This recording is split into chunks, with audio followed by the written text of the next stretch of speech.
Hello, this is Morgan Bowman for Parables for Living. And this week, we learn a lot from our story. We find out in the beginning of our story that in the beginning, the Word was with God, but the Word was also God. And not only was Jesus the Word in the beginning with God, in the beginning of creation, but he had a hand in the creation of all things. Now, he decides to come and dwell among us, and being such a powerful guy, right? He's God. He helped create everything. You would think that he could pick whatever family he wanted, right? He could be born in a palace to a king and queen. He could be born to a priest. I mean, he's a pretty big religious guy, right? At the top of the totem pole. But no, he chooses to be born to an incredibly lowly family.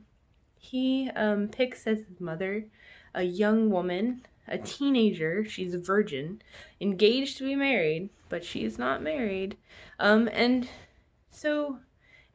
then his father, his earthly father, is a carpenter. And his arrival causes quite a stir, right? His mother gets pregnant out of wedlock. When they go back to his father's hometown, no one has a place for him. Okay, this is his hometown. He must have friends. He must have family. But since his fiance is pregnant out of wedlock, I mean, is it his kid? Is it someone else's kid? Did she cheat on him? They have nowhere for him to stay, right? They don't want him in his house influencing their kids. Like, wow. They don't want him there. So Mary gives birth in a stable. It says that when Jesus came into the world, they rejected him. And I wonder, in 2,000 years, if we've learned to be any better.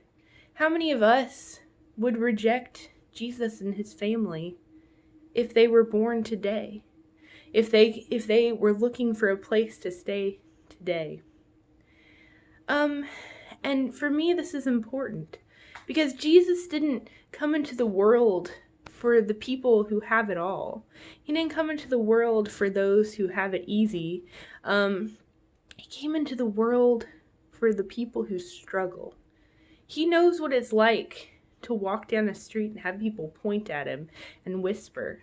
He knows what it's like to have a mother who struggles. He knows what it's like to have a family that is the topic of gossip at the dinner table. So my message for you today is that if you struggle, if you find that you're not always accepted by your family or your friends because of your choices or your personality or a mistake that you made, Jesus is with you in that struggle. He wasn't born to save the rich. He wasn't born to save those who are perfect. He was born to save those who struggle. He is with you in those struggles.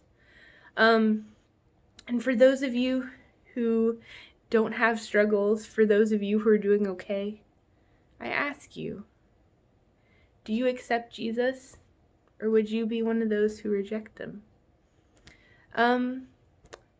And even though that's a serious topic, I hope that you all had a Merry Christmas, and continue to ponder